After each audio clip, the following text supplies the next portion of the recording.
Bonjour et bienvenue sur le podcast Accepte l'amour que je t'envoie. Je m'appelle Fabio et je suis heureux de partager cet espace avec vous. Bonjour, j'aimerais répondre à la question qui semble importante, celle de qui est Dieu. Voilà, chacun se pose, j'imagine, cette question-là. Alors, je vais donner des pistes, des éléments de réponse. Je ne crois pas avoir naturellement toutes les réponses à ce sujet-là, mais en tout cas, il y a un élément très clair, c'est que Dieu m'a demandé, si quelqu'un posait la question, de le décrire de la façon suivante. Il m'a dit, dis-leur, je suis, point. Alors au début, ça fait un certain temps qu'il m'a dit ça, et je reçois ces messages-là parfois, et je les écris et je les comprends pas. Et je dois attendre parfois des mois pour les comprendre avec mon cœur, mon corps et mon âme. Et c'est pas donc il y a tout un cheminement par la suite en tout cas. Lorsque Dieu dit je suis, il opère immédiatement en fait un détachement identitaire. Il ne dit pas je suis Dieu, je suis le Tout-Puissant, je suis ci, je suis cela, qui automatiquement va être connoté à travers le prisme des identités de chacun avec une certaine image. Or, Dieu ne rentre dans aucune case, n'a aucune identité. Et à travers ce détachement identitaire, à travers ce « je suis », point final, il est automatiquement dans une unité entière, pleine, puissante, et en même temps très simple. En disant « je suis » également, il nous montre la voie. Il nous montre la voie vers un détachement identitaire pour chacun d'entre nous. Pour sortir de cette périphérie dans laquelle nous agissons tous les jours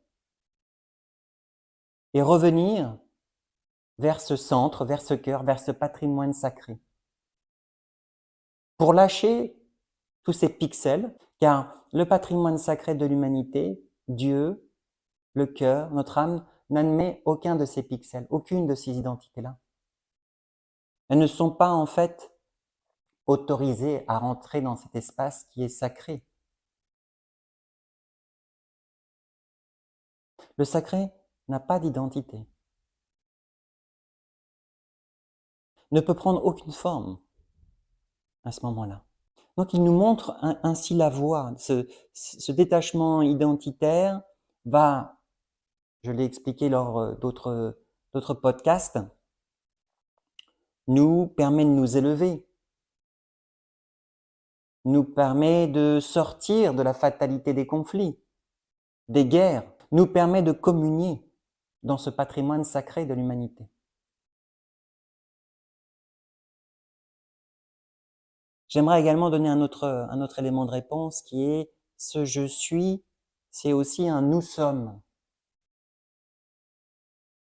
Parce que le patrimoine sacré qui est à l'intérieur de mon être profond, c'est également le vôtre. C'est le même espace. C'est un espace. Dieu forme un espace pour tous. Et dans ce même espace, nous trouvons tous notre place, légitime. Et donc, lorsqu'il dit « je suis », c'est aussi un « nous sommes un », ensemble dans cet espace, qui ne peut pas ni être dévié, corrompu par toutes les manipulations de l'homme de loi ou les fourberies de nos égos respectifs. Dans ce patrimoine sacré, nous sommes et Dieu est. Et nous sommes totalement en contact avec son diapason, avec sa vibration, avec son amour, avec son énergie. Et à ce moment-là, le monde infini de Dieu s'ouvre à nous. J'insiste sur le fait que cet espace-là est déjà en nous. Hein. Ce n'est pas quelque chose qu'on va chercher à l'extérieur, qu'on réincorpore ou autre. Il est déjà en nous, ici et maintenant. Et dans cet espace-là, chacun retrouve sa place, car chacun retrouve sa véritable mission d'âme, ce pourquoi il est venu sur Terre. Ce qu'il ou elle doit manifester ici et maintenant. Et cette mission d'âme, c'est le jugement, c'est-à-dire c'est le choix. C'est le choix de notre cœur pour nous. C'est le choix de Dieu pour nous.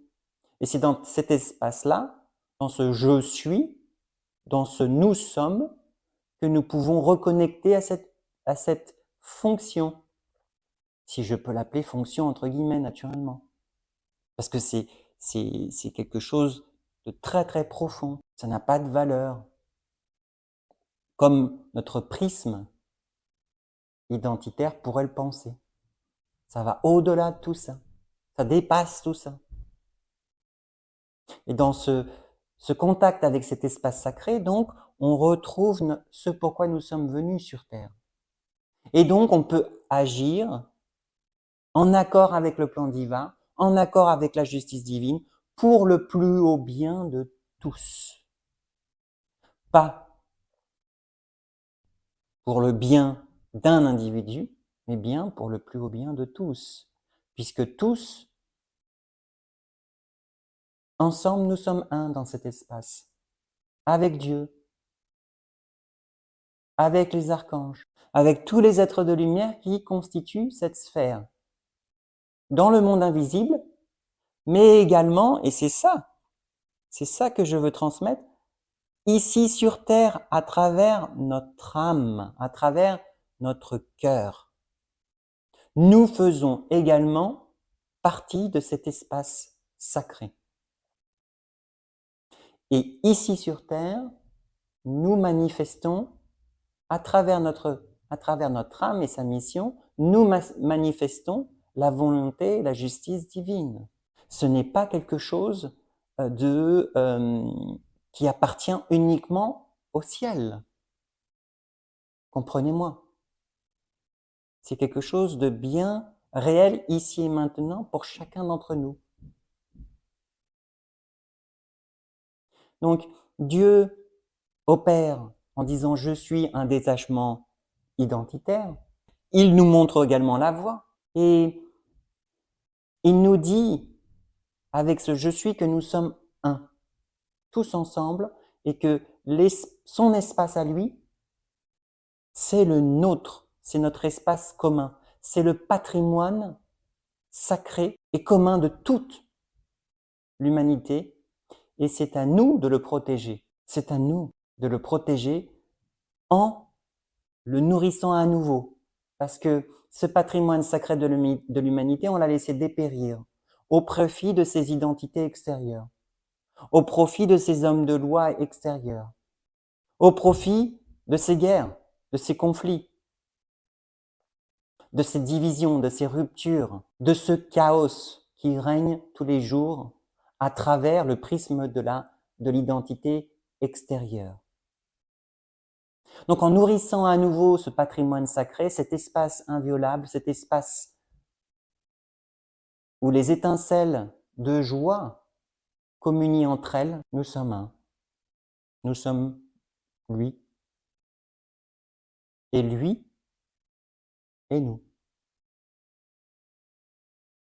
Donc ce « je suis » transcende au-delà de l'identité, transcende au-delà du cheminement pour aller vers un patrimoine qui appartient à tous et et dont la responsabilité est à chacun de nourrir à nouveau pour le faire fleurir. Le faire fleurir, ça veut dire le manifester ici et maintenant sur Terre pour le plus haut bien de tous. Je vous remercie.